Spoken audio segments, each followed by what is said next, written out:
اعتصاب کامیونداران پنجمین روز متوالی خودش رو هم سپری کرد و امروز شهرهای بیشتری به معترضان سراسر کشور پیوستن. رانندگانی که اعلام کردند در اعتراض به کاهش سهمیه گازوئیل، گرانی بیمه، پایین بودن کرایه حمل بار و دیگر مطالبات صنفی محقق نشده خودشون اعتصاب کردن و تا رسیدن به تمامی خواسته هاشون عقب نشینی نمی‌کنن و به اعتصابشون ادامه میدند.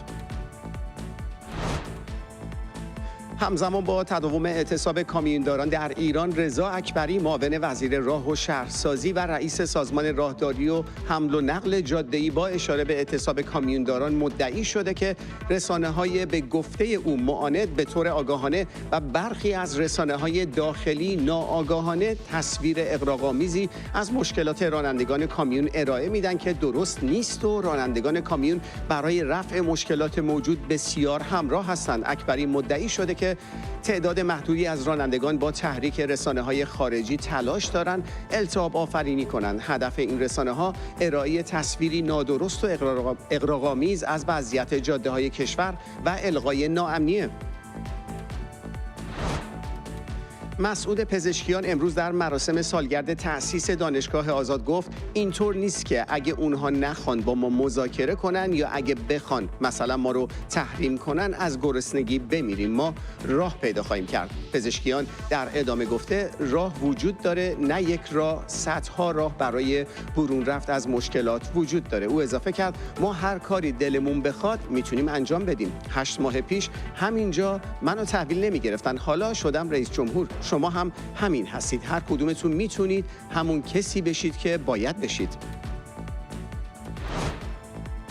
در حالی که خبرهایی از احتمال مبادله الیزابت تسارکوف پژوهشگر روس اسرائیلی روبوده شده در بغداد با یک شهروند ایرانی منتشر شده، خبرگزاری فارس گزارش داده که جمهوری اسلامی برای آزادی محمد رضا نوری عضو سپاه و متهم به قتل شهروند آمریکایی در بغداد در حال تلاش. نوری که با نام ابو عباس شناخته میشه به اتهام مشارکت در ترور استیون ترول در فروردین 1402 بازداشت و به حبس ابد محکوم شده. منابع عربی میگن توافقی محرمانه میان آمریکا و عراق برای آزادی تسارکوف و چند متهم دیگه در حال نهایی شدنه. به دنبال ریزش یک ساختمان در منطقه قیامدشت تهران 3 شهروند جون خودشون رو از دست دادن و 1 نفر دیگه مصدوم شده. جلال ملکی سخنگوی سازمان آتش‌نشانی تهران اعلام کرد این حادثه ساعت 3:34 بامداد روز دوشنبه 5 خرداد به دلیل گودبرداری غیر اصولی رخ داده. 5 ایستگاه آتش‌نشانی به محل اعزام شدن و عملیات آواربرداری همچنان ادامه داره. بر اساس گزارش خبرنامه امیرکبیر، برنامه‌ای دانشجویی برای گرامیداشت روز جهانی بهداشت قاعدگی در دانشکده ادبیات دانشگاه تهران با دخالت بسیج دانشجویی، حراست و وزارت اطلاعات لغو شده. هدف این برنامه نصب دستگاه نوار بهداشتی و توزیع رایگان اون بوده، اما با فشار نهادهای امنیتی متوقف شد. بسیج دانشجویی در بیانیه‌ای این حرکت رو نشانه نفوذ مفاهیم بیریشه و قطب‌زدایی از تابوهای جنسی دونست و خواستار محدودیت‌های بیشتری شده. این اولین بار نیست. در سال 1398 هم نشریه فروغ دانشگاه شریف به همین دلیل توقیف شده بود. و عباس علی آبادی وزیر نیروی جمهوری اسلامی با فوق بحرانی خوندن شرایط موجود گفته شرمنده مردم هستم اگه جای خاموشی دوباره اتفاق میفته، در حالی که باید 1 بار اتفاق میفته. من شرمنده مردم هستم اگر میشنوم که یه جایی مثلا یه دفعه خاموشی مثلا 2 بار اتفاق میفته در حالی که باید 1 بار اتفاق میافتاده. یعنی ما از رگولیشن ها خارج میشیم. تعهد کردیم که امروز اینجا رو خاموش نکنیم و اتفاقا خاموش میشه. اینا ناشی از این هستش که ما در یک وضعیت فوق‌العاده بحرانی هستیم و بایستی براش توجه کنیم. داریم تجربه و تمرین میکنیم، انشاءالله به زودی مشکلات رفع خواهد شد.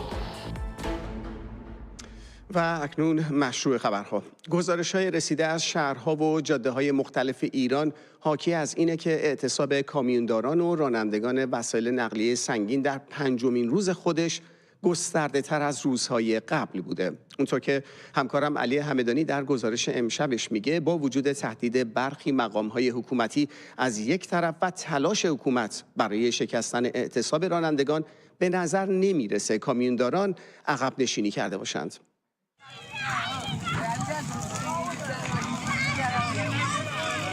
این تصویر غروب دوشنبه در اصفهان. رانندگان وسایل نقلیه سنگین با آتش زدن لاستیک راه‌ها را بستند در پنجمین روز از اعتصاب کامیونداران و رانندگان وسایل نقلیه سنگین. ارسال کننده این ویدیو گفته خود راننده کامیون است. دلیل این اقدام شاید این باشد. سلام خدمت دوستان، اینم ماشین سپاه بار هندونه با اسکورت. پایانه‌های باربری در بسیاری از شهرهای ایران امروز چنین بود: خالی. سلام خدمت گزارشگر خوب من و تو. و همینطور اغلب جاده‌های کشور.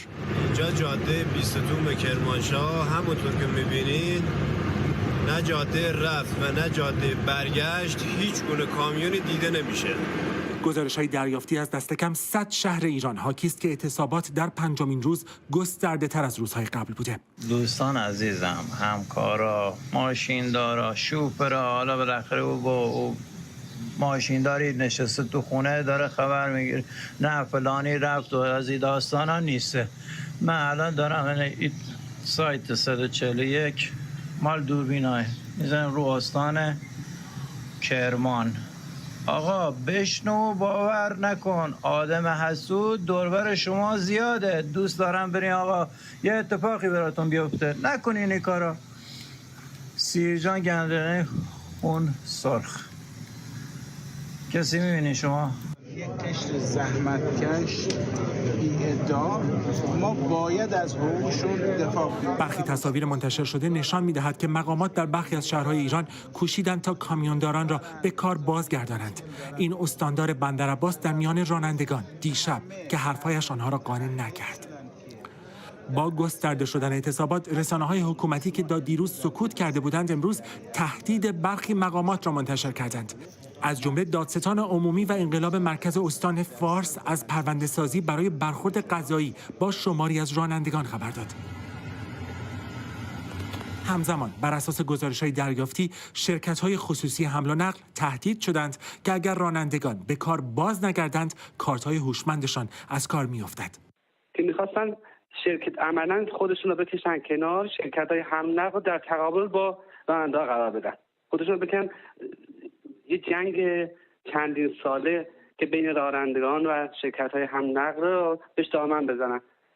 شرکت‌های حمل نقل از تاریخ دیروز بهشون ابلاغ شده که حتما باید رانندگانی که به صورت محلی تو منطقه شما فعالن رو مجبور کنین بارگیری، و اگه بارگیری نکنن بهشون تذکر بدین یا هشدار بدین که اگه بارگیری نکنین ظرف مدت 72 ساعت هوشمنداتون غیر فعال میشه. به نظر نمیرسد این حرفها کارساز بوده. نشان به نشان پیوستن برخی دیگر از اصناف به این اعتصابات، از جمله نیسان‌های آبی در غزنی. آقا این همه راننده تو اعتصابه، دم همشون گرم، هیچ کی بار نزده، یعنی میانم کرایه میان هیچ کی باز نمیزنه، فقط این یه دونه بار زده، اینم از ترسش نمیتونه حرکت کنه، یعنی خودش خبر داره حرکت کنه، بعد عوارضی قزوین یا حالا هر جا میخواد بره شیشه میشه پایینه، کرایه‌اش هم که اون شیشه نمیشه. رانندگان کامیون که از 5 روز پیش اعتصاب کردند میگویند به قیمت سرسام‌آور بیمه، کاهش سهمیه گازوئیل، وضعیت بد جاده‌ها، گرانی سرسام‌آور وسایل یدکی و دریافت نکردن به موقع کرایه‌هایشان اعتراض دارند. به دلیل گران شدن بیمه خیلی زیاد شده. من راننده‌ام، من مالک نیستم. من باید ماهی 30 میلیون به من صاحب ماشینم به من پول میده، 5 میلیونشو بدم بیمه. از کجا بیارم خرج خانواده رو بچرخونم؟ من مالک نیستم که، من راننده‌ام. باید شب و روز تو ساعت 12 شب زودترم میخوابی، ماشین جی پی اس داره، زنگ بهت میزنه میگه آقا جان 12 زوده تا 2 رانندگی کن. من شده 18 ساعتم پشت فرمون نشستم. بله 18 ساعت اونایی که ترابار میکشن 18 ساعت باید راه برن. ساعت میزنن، نه استراحتی داریم، نه جاده هامون درسته. آخه دیگه چقدر آخه یه راننده میتونه تحمل کنه بیخوابی رو؟ حکومت می‌کوشد مردم را در برابر رانندگان قرار دهد. ادعا می‌کند که با این اعتصابات اقلام اساسی و ضروری توزیع نمی‌شود. کامیونداران و رانندگان اما پیام دیگری دارند. با سلام و خسته نباشید به تک تک رانندگان عزیز. امروز مورخ 5/3/1404.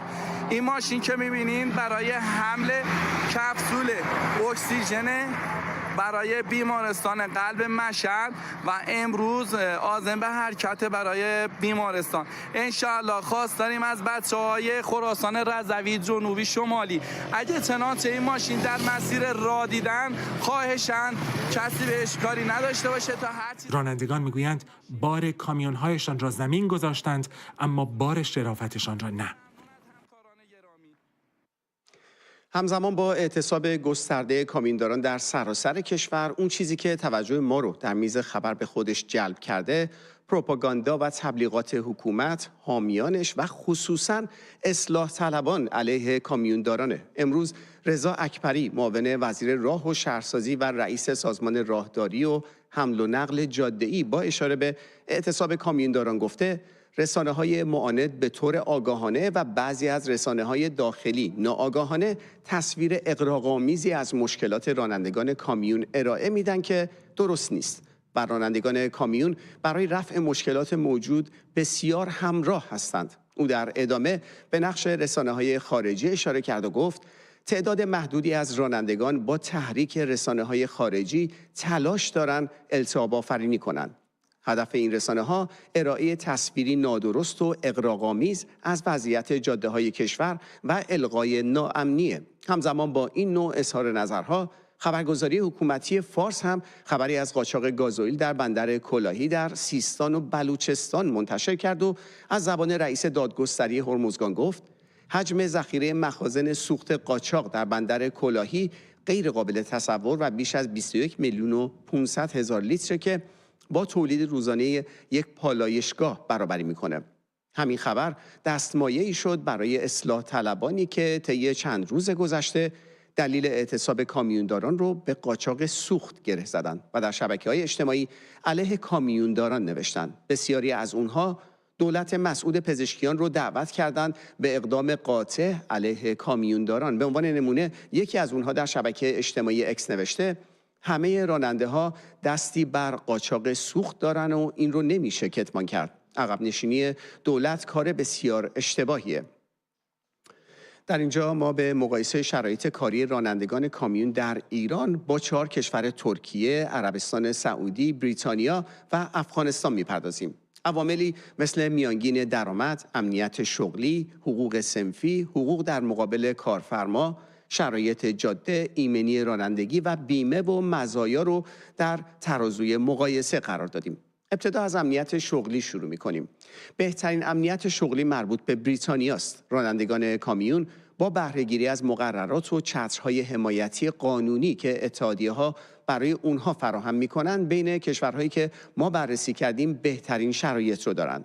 در ترکیه اتحادیه‌ها تا حدودی فعالیت دارند. البته گاهی اجرای قراردادها با اونچه مرقوم شده تناقض داره. برای رانندگان کامیون در عربستان سعودی امنیت شغلی به عواملی مثل بومی و مهاجر بودن و نوع شرکتی که با اون قرارداد دارند بستگی داره. همونطور که شما شاید پیش بینی می‌کنید یا تجربه داشتید، امنیت شغلی در ایران پایینه. بخشی از قراردادها موقته و بی‌ثباتی اقتصادی هم بر اون تأثیر گذاشته. شرایط امنیت شغلی رانندگان در ایران کمی بهتر از افغانستانه. بریتانیا درآمد متوسط راننده‌های کامیون هم رتبه اول رو در مقایسه ما به خودش اختصاص داده. با $4,000 عربستان سعودی با $1,500 رتبه بعدی رو داره. در مورد عربستان سعودی این نکته قابل توجهه که در بعضی از قراردادها محل اقامت رایگان هم در اختیار رانندگان قرار میگیره. همچنین سوخت دیزل از بسیاری کشورها ارزان‌تر و دولت یارانه برای سوخت کامیون‌ها ارائه میده. بعد ترکیه با $700 و بعد از اون ایران با 400 و بعد افغانستان با $150. دقت کنید این مقایسه میانگین درآمده، یعنی بیشترین درآمد ثبت شده راننده کامیون و کمترین اون. از لحاظ ایمنی شغلی و جاده‌ای باز هم بریتانیا با جاده‌های پیشرفته و خودروهای ایمن و پیشرو در استاندارد جهانی بهترین جایگاه رو داره. رانندگان در عربستان سعودی هم در سایه جاده‌های بسیار خوب و مدرن از وضعیت مناسبی بهره میبرند. عربستان سرمایه‌گذاری گسترده‌ای در ساخت بزرگراه‌های بین شهری، بنادر و مسیرهای حمل و نقل ترانزیتی انجام داده. شرکت‌های بزرگ از کامیون‌های جدید با استانداردهای یورو 4 به بالا استفاده می‌کنند. همچنین بازرسی‌های فنی دوره‌ای و الزامی در برخی بخش‌ها وجود داره. ایمنی جاده‌ای در ترکیه نسبتاً خوب ارزیابی میشه و تقریباً مطلوب و در حال توسعه. در مناطق غربی بسیار مدرن و مجهز و در مناطق شرقی یا کوهستانی همچنان قابل قبوله. این کشور دارای ناوگان بزرگی از کامیون‌های مدرن اروپاییه. البته با کشورهای غربی و اروپایی هنوز فاصله داره. زیرساخت‌های جاده‌ای در ایران ضعیف تا متوسطه. آمار حوادث جاده‌ای هم بالاست. افغانستان هم جاده‌های ناایمن داره و رانندگان با مواردی مثل راهزنی هم روبرو هستند. در بخش بیمه و مزایای شغلی، بیمه بازنشستگی، بیمه درمانی، مرخصی استحقاقی، اضافه کاری و پوشش حوادث شغلی رو بررسی کردیم. در بریتانیا بیمه درمانی برای رانندگان مانند دیگر افراد رایگانه. در عربستان سعودی برای رانندگان رسمی لحاظ میشه. در ترکیه بخشی از راننده ها با قراردادهاشون بیمه درمانی هم دریافت میکنن. در ایران ضعیف یا اختیاریه و در افغانستان عملاً وجود نداره و نمادینه. بیمه بازنشستگی در بریتانیا از طریق سامانه ملی رد میشه. عربستان برای شهروندان این کشور و برای مهاجران محدوده. ترکیه در صورت ثبت رسمی ایران محدوده و در افغانستان اصلا وجود نداره. مرخصی در بریتانیا برای راننده ها سالانه 28 روز، ترکیه سالانه 14 روز، عربستان بسته به قرارداد، در ایران معمولا رعایت نمیشه و در افغانستان هم رعایت نمیشه. در بریتانیا اضافه کار با نرخ بالاست. ترکیه پرداخت قانونی در نظر گرفته شده. در عربستان خیلی تضمینی برای پرداخت اضافه کار خصوصاً برای مهاجران نیست. ایران ناپایدار یا بدون پرداخته و افغانستان هم صفر و ناپایداره. نهایتاً پوشش حوادث شغلی راننده کامیون‌ها در بریتانیا از پوشش کامل توسط بیمه و کارفرما بهره میبرند. عربستان معمولاً تنها در شرکت‌های بزرگ، ترکیه جزو الزامات بیمه کاری، در ایران فقط در شرکت‌های رسمی یا رانندگان تحت پوشش و نهایتاً افغانستان هم بسیار ضعیف یا بی‌اثره. مهرزاد زارعی که بسیاری از شما ایشون رو با فعالیت‌هاشون در دادخواهی فرزندشون آراد که در شلیک موشک‌های سپاه به پرواز 752 جون خودش رو از دست داد میشناسید که برای بررسی این موضوع در اینجا همراه ما هستند. آقای زارعی، با درود و سپاس از حضور شما در برنامه امشب. میدونیم که شما در کانادا کامیوندار هستید. اول میخواستم از تجربه شخصی خود شما بپرسم، کار در کانادا به عنوان یک کامیوندار چه تفاوت‌هایی داره با ایران؟ مقام‌های دولتی امروز گفتن که رسانه‌های خارجی وضعیت رانندگان رو اغراق می‌کنن، عامل ناامنی هستن در جاده‌ها. شما که تجربه کار در سیستم‌های مختلف رو دارید، این حرف رو چطور ارزیابی می‌کنید؟ درود به شما و همه بینندگان عزیز.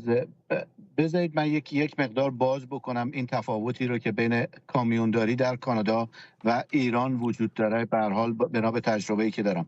در حقیقت اصلا قابل مقایسه نیست. شما وقتی که نگاه میکنی مهمترین چیز امنیت جاده‌ایه که متاسفانه در ایران وجود نداره، که هر لحظه یا هر زمانی که میشنویم متاسفانه گازوئیل یا تایر رانندگان رو در نقاط مختلف به هر حال کشور به سرقت میبرن. بعد موضوع دیگری که وجود داره کیفیت جاده ها هستش که اینجا به هر حال کیفیت جاده ها پیشرفته است نسبت به خب ایران خیلی تفاوت میکنه. زمان بارندگی و برف، نوع برف روبی، نوع تمیزی جاده ها خب خیلی مسئله هستش. نوع دیگه، چیز دیگه‌ای که وجود داره نوع سوختی هستش که برای رانندگان و کامیونداران مسئله مهمی هستش. اینجا فراوانی سوخت هستش. شما احتیاج به چیزی یا کارتی نداری که به اندازه لازم سوخت بزنی یا زمان زیادی رو برای گرفتن سوخت به هر حال مد نظر داشته باشید. زیادی جایگاه باعث شده که رانندگان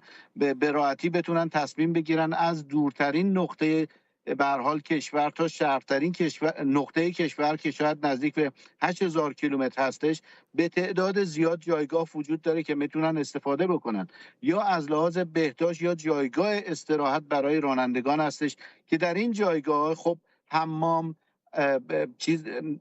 از لحاظ بهداشتی میتونن دوش بگیرن، غذای سالم بخورن، از اینترنت رایگان و دستشویی‌های تمیز استفاده بکنن. و حتی چیز دیگه‌ای که وجود داره، رانندگان با داشتن کارت‌هایی نسبت به مقدار سوختی که استفاده میکنن میتونن امتیاز به هر حال سیو بکنن و این امتیازها رو برای خرید مواد غذایی یا به هر حال وسایلی که در احتیاج دارن بتونن استفاده بکنن. اینقدر به رانندگان اینجا احترام گذاشته میشه و به اونها به هر حال امکانات داده میشه که استفاده بکنن. چیز دیگه ای که وجود داره برای رانندگان خیلی مهم هستش، اینجا شما زمانی رو که یک کامیون رو میخرید به $180,000، این کامیون در 5 سال اول پول خودش رو که در آورده، هیچ پسنداز و هزینه زندگی شما رو که داده به کنار، بعد از 5 سال شما صاحب یک کامیونی میشید که هزینه‌های اون پرداخته شده. پس نسبت به هر حال جمهوری اسلامی اصلا قابل مقایسه نیستش و امیدواریم که این آزادی و این امکاناتی که در کشورهای غربی و اروپایی وجود داره بتونه زمانی پس از جمهوری اسلامی در اون مملکت واسه رانندگان عزیز و قشر زحمتکش اون مملکت فراهم بشه. آقای زاری، همونجور که شما اشاره کردید مشکل زیاد در ایران راننده‌ها باشون دست و پنجه نرم می‌کنن که امشب در بخش گزارشگر هم ما ویدیوهای زیادی داریم در همین رابطه. به نظر شما تا چه اندازه این راننده‌ها امید به تغییر دارن و اینکه دغدغه اصلی اونها چیه؟ شما از خارج کشور میدونم که وضعیت این اعتصابات رو دارید دنبال می‌کنید. به نظر شما رسانه‌های فارسی زبان، مشخصاً رسانه‌هایی که در داخل هستن، چقدر موفق بودن در نشون دادن واقعیت این دور از اعتصابات سراسری راننده ها؟ کامیون داران به هر حال نقش حیاتی رو دارن در حمل و نقل کالا و سوخت. بنابراین این اعتصابات اونا میتونه زنجیره این تامین از جمله دسترسی به کالای اساسی و سوخت رو مختل بکنه و زمان خوبی هستش که تمام اقشار مردم، چه کسبه، چه بازاری، چه کارگران و چه بازنشسته‌ها و چه معلمان، تمام کسانی که در جمهوری اسلامی زیر فشار هستند که به هر حال به تمام اینها ظلم شده، بتونن در کنار این اعتصابات، کنار این عزیزان قرار بگیرن و حمایت بکنن و نه تنها حمایت بکنن، باعث بشه که بتونیم مملکتمون رو آزاد بکنیم و در ایرانی آزاد داشته باشیم که بتونیم تمام مردم، تمام جامعه و تمام اون کسانی که در اون مملکت زندگی میکنن بتونن در رفاه و آسایش زندگی بکنن. ناگفته نماند که جمهوری اسلامی شگردش اینه که در تمام اعتراضات، چه کامیونداران باشه و یا اینکه اعتراض دانشجویی باشه، یا در تمام مراحل همیشه سعی کرده اونو به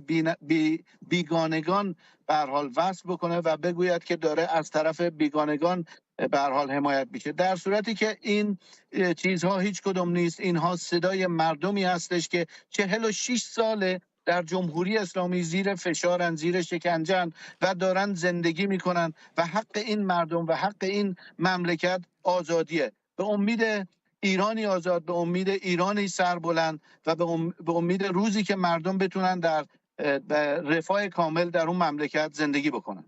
آقای مهرزاد زارعی، سپاسگزاریم از شما که امشب ما رو همراهی کردید. ما برای بررسی بیشتر این موضوع از آقای برگان نظامی، اقتصاددان، دعوت کردیم تا در اینجا همراه ما باشن. جناب نظامی، با درود و سپاس از حضور شما در برنامه امشب. ما طی چند روز گذشته از ابعاد مختلف به اعتصاب کامیونداران پرداختیم، اما بخشی از اون هم مربوط میشه به نقش نظام قیمتگذاری دولتی. پرسشم از شما اینه که جمهوری اسلامی چطور با سیاست‌های اقتصادی معیوب کامیونداران رو به این نقطه رسونده؟ با درود به شما و بینندگانتون و مخصوصاً کامیونداران عزیز. من ابتدا میخواستم یه نکته رو عرض کنم خدمتتون. این مقایسه هایی که صورت گرفت، مقایسه وضعیت ایران با کشورهای پیشرفته جهان و همچنین کشورهای منطقه، متاسفانه مقایسه صحیح دیگه نیست. مقایسه صحیح‌تر مقایسه ایران با وضعیت ونزوئلاست و متاسفانه کم کم ما باید وارد، اگه این رویه ادامه پیدا بکنه، وارد مقایسه ایران با مثلا کشوری مثل کوبا بشیم. دلیل این هم برمیگرده به نحوه اداره اقتصاد ایران توسط جمهوری اسلامی. شما در جمهوری اسلامی یک نظام معیوب قیمتگذاری دارید که هر چیزی که برمیگرده به دولت، برمیگرده به حکومت، تا زمانی که بتونن قیمت اینها رو به صورتی کنترل کنن که بار تغییرات اقتصادی بر دوش مردم بیفته، بر دوش نهادهایی که فاصله بیشتری از دولت دارن بیفته، این کار رو انجام میدن. و تنها دلیلی هم که این رویه ادامه پیدا میکنه مسائل سیاسی هست. شما نگاه بکنید، ما الان سال هاست بحث قیمتگذاری حاملهای انرژی رو در ایران داریم. دوره به دوره با وجود تورم‌های بسیار بالایی که اقتصاد ایران در طی این سالها تجربه کرده، قیمت حاملهای انرژی به صورت طبیعی و بازار محور تعدیل نشده. قیمت اینها پایین نگه داشته شده، سعی شده که با کنترل‌های مقداری حجم کلی مصرف رو کنترل بکنن و طبیعتاً این رویه کار نکرده. این موضوع هم فقط به حاملهای انرژی مثل بنزین و گازوئیل بر نمیگرده. همین الان معضلی که عموم مردم ایران، عموم صنایع ایران با اون روبرو هستن، قطعی‌های مداوم برق هست. دوباره ماجرا همونه. شما یک قیمت واقعاً غیر طبیعی برای برق دارید. این به این دلیل که نظام قیمت گذاری بازار محور نیست، همه چیز در کنترل دولته و سعی میکنن به دلیل تورم بالا با پایین نگه داشتن قیمت فرض کنید برق یا با پایین نگه داشتن قیمت حاملهای انرژی تورم رو تا حد بسیار اندکی هم که شده یه مقدار پایین نگه دارن، ولی نتیجهش این میشه که مصرف غیر طبیعی، مصرف در جاهایی که نباید صورت بگیره صورت میگیره. مثلا الان شکایت میشه از قاچاق. خب فرض کنید قاچاق حاملهای انرژی در این سطح آیا واقعا ممکنه بدون دخالت عوامل حکومتی انجام بگیره و ادامه پیدا بکنه؟ حالا اونو بذاریم کنار، برگردیم به بحث برق. ما در وضعیتی که کشورمون دچار کمبود برق هست، از اون طرف مدام تلاش میکنه به عراق برق صادر کنه تا یک منبع درآمد ارزی اضافه‌ای برای حکومت جمهوری اسلامی ایجاد بکنه. خب این هم میتونید اسمشو بذارید قاچاق برق. یعنی تمام این قاچاق‌ها، این صحبت‌هایی که صورت میگیره برمیگرده به قیمت‌هایی که غیر طبیعی هستن و حکومت سعی میکنه اون وقت چجوری اینا رو کنترل کنه؟ میاد قطعی برق انجام میده، میاد به کامیوندارها میگه شما اینقدر فقط اجازه دارید که از گازوئیل استفاده بکنید. به صورت غیر طبیعی اینا رو مجبور میکنه در هر تصمیمی که میخوان بگیرن مدام علاوه بر تمام معضلات دیگه‌ای که دارن و شما بهش اشاره کردید از قبیل ناامنی جاده ها، ناامنی شغلی، وضعیت درمانی خودشون و خانوادهشون، با یک معضل دیگه‌ای به عنوان که آیا میتونن گازوئیل لازم برای تکمیل سفرشون رو به دست بیارن یا نه هم دائم کلنجار برن. خب در پاسخ به اینا چیکار میکنه جمهوری اسلامی؟ سعی میکنه که این کنترل رو بیشتر انجام بده و دائم هم میترسه از این که یک قیمتی رو اصلا بذاره به صورت طبیعی در طی زمان تعدیل بشه. چرا؟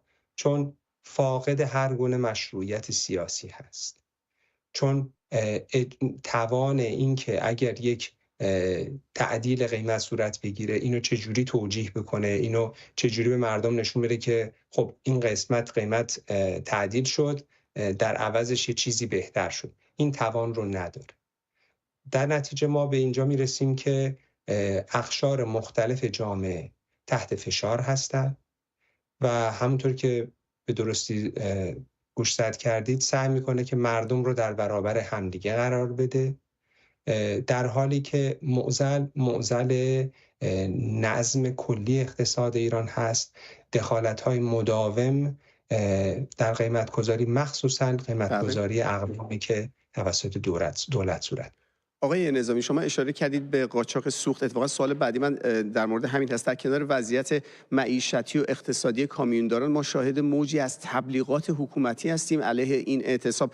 به نظر شما چرا جمهوری اسلامی و حتی اصلاح طلبان سعی دارن اعتصاب رو به قاچاق سوخت یا تحریک خارجی ربط بدن؟ اگه کوتاه بفرمایید ممنون میشم. خب یه قسمتش برمیگرده به خصوص در مورد اصلاح طلبان به این که اینا احساس میکنن درآمد ناشی از این قاچاق به جیب باندهای رقیب سیاسیشون میره، میخوان اینو قطع بکنن و به جیب خودشون بره. از دید من این هست. از اون طرف همونطور که گفتم اصلا حجم این قاچاق ناممکنه که توسط افراد به صورت مستقل از حکومت صورت بگیره.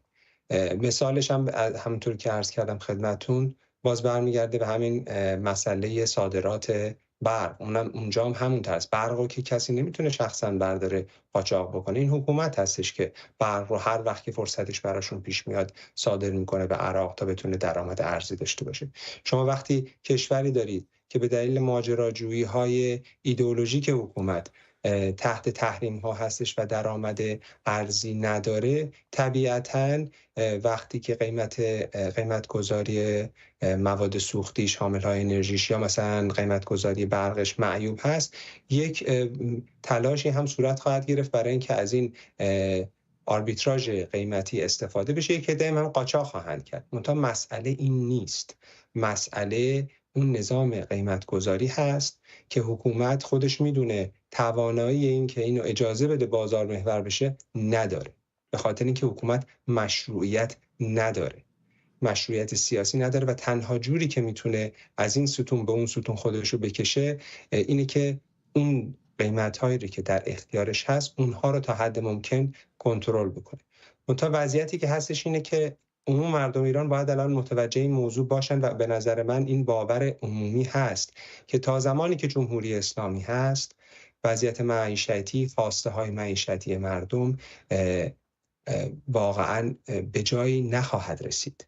منتها این باور عمومی به نظر من هنوز به حد کافی به صورت باور مشترک عمومی در نیامده، به این عنوان که نه تنها همه تک تک افراد بدونن که با ادامه جمهوری اسلامی وضعیت معیشتیشون بهبود نخواهد یافت، بلکه به این باور هم رسیده باشن که بقیه هم این موضوع رو میدونن و میتونن به صورت مشترک در برابر جمهوری اسلامی بایستن که خوشبختانه این حرکت هایی که داره صورت میگیره، واکنش هایی که مثلا به اعتصابات کامیونداران صورت گرفته نشون میده که حرکت به اون سمت هست. مردم دیگه داستان‌های تکراری جمهوری اسلامی و اصلاح طلبان رو نمیپذیرند.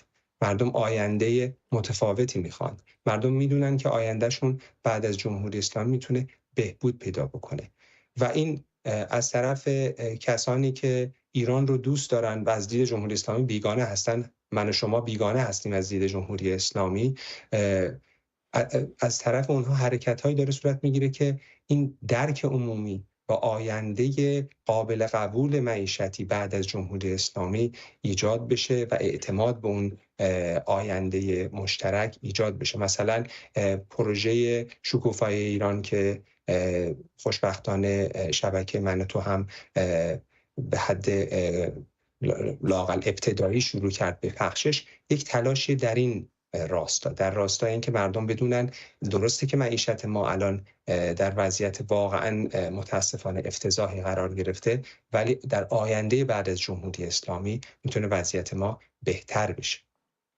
جناب برگان نظامی، اقتصاددان، سپاسگزاریم از وقتی که به ما دادید. و اما در ادامه اظهار نظرها در ارتباط با مذاکرات جمهوری اسلامی و آمریکا، دونالد ترامپ اعلام کرد دور جدیدی از مذاکرات با جمهوری اسلامی به زودی برگزار خواهد شد، اما با ابراز رضایت از روند گفتگوها ابراز امیدواری کرد این مذاکرات از بروز جنگ و تلفات انسانی جلوگیری کنه.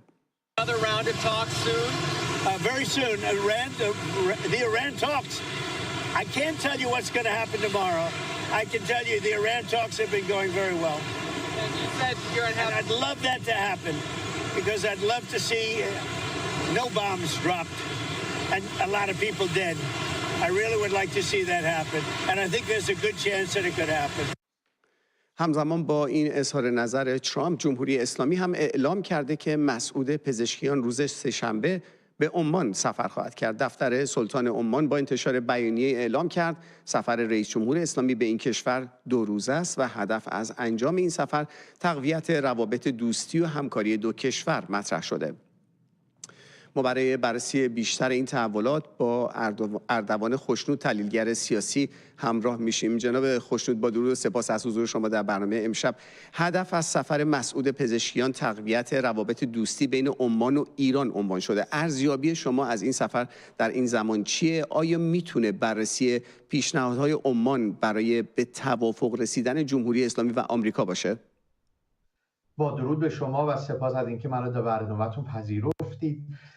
بدون تردید به این شکل است که سفر آقای پزشکیان به عمان، هرچند که یک بخشش میتونه این باشه که تقویت دوستی بین دو کشور باشه و بدون تردید هم اینطور هست، ولی یقین داشته باشید که اینها به خاطر این سفر، حتی به خاطر این گفتمانی هست و این گفتگویی هست که امروز بین جمهوری اسلامی و امریکا وجود داره و فکر کنم که 2 قسمت میشه اینو بخش بندی کرد. یا این که این توافق یک جاهایش به بنبست خورده و نیازمند هست که یک فردی با یک فرد جمهوری اسلامی که یک مقام بلندپایه هم باشه که به هر حال رئیس جمهور بالاترین بعد از خامنه ای به عمان بره برای اینکه بتونه یک سری مسائل رو حل بکنن، و یا اینکه نه، این گفتگوها بسیار خوب پیش رفته و نزدیک به یک نوع توافقی هستن و پزشکیان داره میره برای اینکه یک سری جزئیات آخر رو حل بکنه. ولی هر طور ما ببینیم این که سفر ایشون بدون هیچ نوع ربطی به این مذاکرات داشته باشه، این رو نه، من قبول ندارم زیاد. به خوشنود، از طرف دیگه ترامپ باز هم روند مذاکرات رو مثبت عنوان کرده که البته این اظهار نظر با واکنش‌های مقامات جمهوری اسلامی بعد از آخرین جلسه مذاکرات با آمریکا همخوانی نداره. چرا ما همچنان اظهار نظرهای ضد و نقیضی رو داریم میشنویم؟ من اینجا اتفاقا بیشتر حرف ترامپ رو قبول دارم تا حرف جمهوری اسلامی رو، و دلیلش هم خیلی ساده است. من خب ببینید، جمهوری اسلامی الان در ضعیفترین بخش زندگی خودش هست. از یک طرف اسد رو از دست داده، از یک طرف گروه‌های نیابتیش نابود شدن یا بسیار ضعیف شدن، از یک طرف سوم جلوی دنیا کاملا خجالت زده و شرمنده شده از اینکه 2 بار به اسرائیل حمله کرد و فقط یک فلسطینی کشته شد. اسرائیل با یک حمله تمام سیستم هوایی جمهوری اسلامی رو تونست نابود بکنه و از وعده صادق سه هم هیچ خبری نیست، چون جرأتی نکردند این رو به عمل برسونن.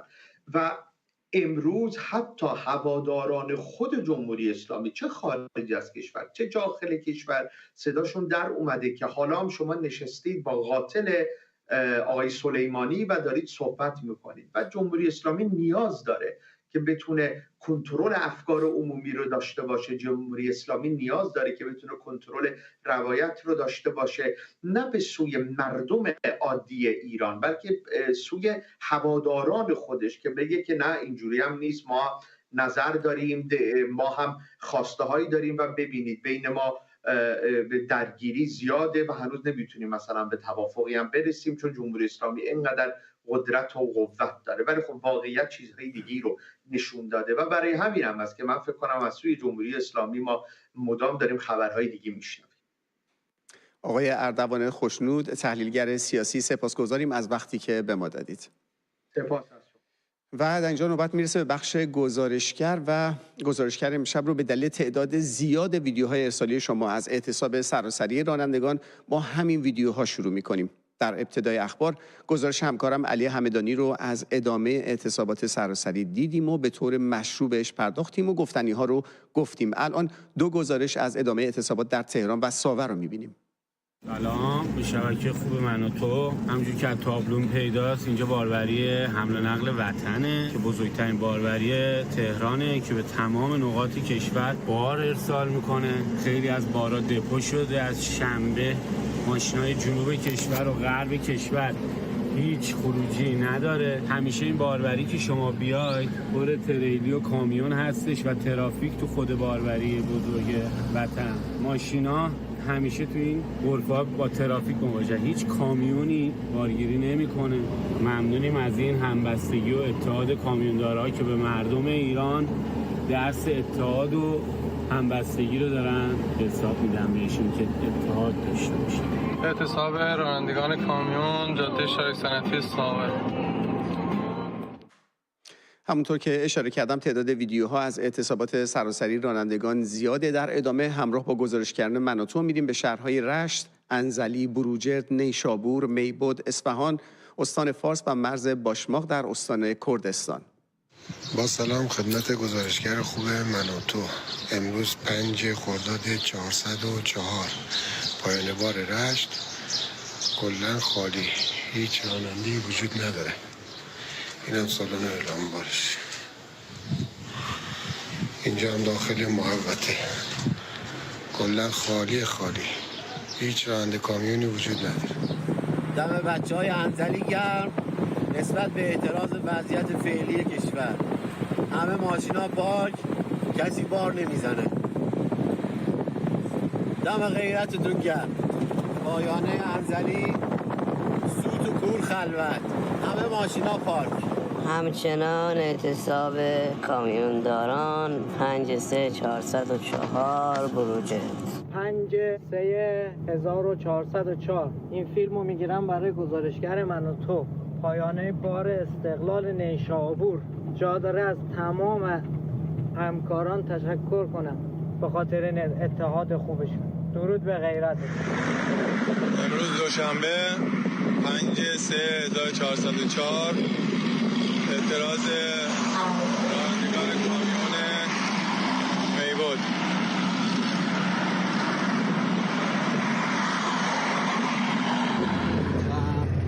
داخل پایانه باربری مبارک است.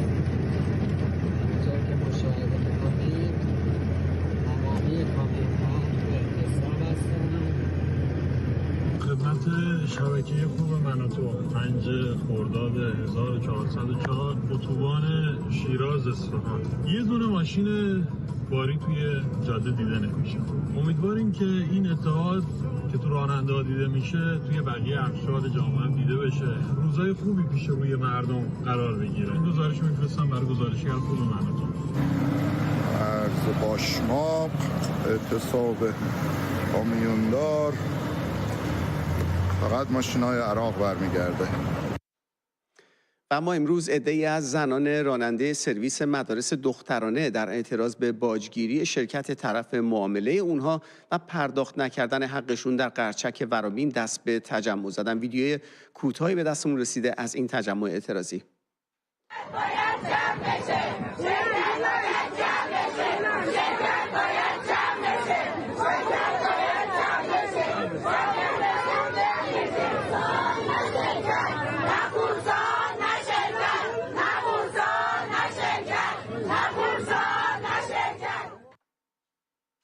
و در ادامه تجمعات اعتراضی در ایران دو گزارش دیگه از هویزه و آبادان داریم که الان می‌بینید. در اولین گزارش شاهد اعتراض جمعی از کارگران اخراجی شرکت پالایش گاز هویزه خلیج فارس هستید که خواهان بازگشت به شغل‌هاشون هستند. گزارشگر من و تو برامون نوشته با توجه به اینکه استاندار خوزستان دستور بازگشت این کارگران رو داده، اما هنوز از ورود اونها به شرکت پالایش گاز هویزه جلوگیری میشه. و در دومین ویدیو جمعی از صیادان رو خواهید دید که امروز در اداره شیلات آبادان در اعتراض به عدم صدور مجوز شیلاتی در این اداره تجمع کردند.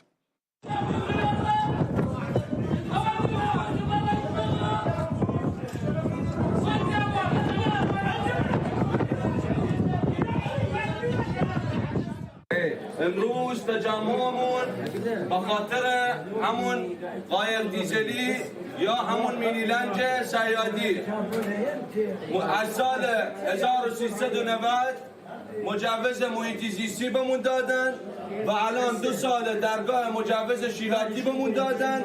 امروز 5/3/1404 تجمع کردیم اداره شیلات آبادان. قسمون شد دیگه، داریم شرمنده زن بچه همون میشیم. هر روز پاسکاری میکنن، هر روز اذیتمون میکنن. بله، و اما در ادامه اعتصاب سراسری رانندگان ویدیوهای زیادی به بخش گزارشگر ارسال شده از سوی رانندگان و بقیه اقشار جامعه که حمایت میکنن از این اعتصابات. شهروند خبرنگار بعدی ما که خودش یک کامیون داره خطاب به رانندگانی که سعی در شکستن این اتحاد دارن توصیه میکنه که این اتحاد رو خراب نکنند. خدمت گزارشگر خوب من و تو و درود و عرض ادب خیلی محترمانه به تمام همکارای خودم کل ایران که یک بار واسه همیشه یه اتحاد درست حسابی انجام دادن.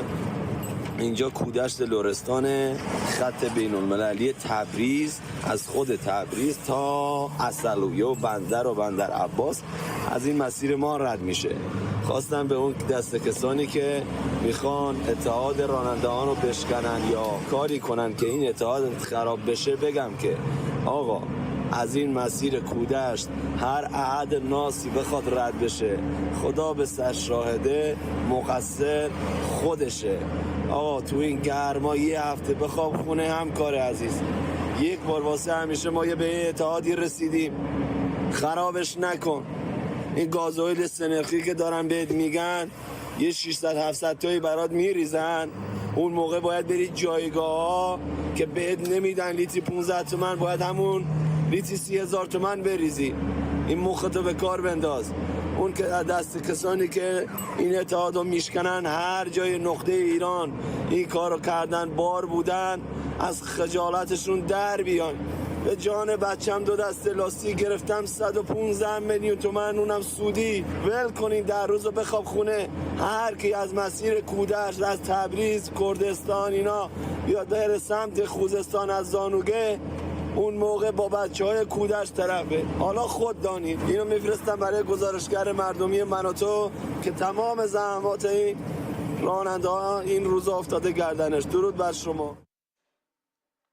همونطور که گفتم تعداد ویدیوهای حمایتی شما از اعتصاب سراسری رانندگان بسیار زیاده. به همین دلیل در گزارش بعدی تعدادی از این ویدیوها رو از شهرهای مختلف ایران برای شما انتخاب کردیم.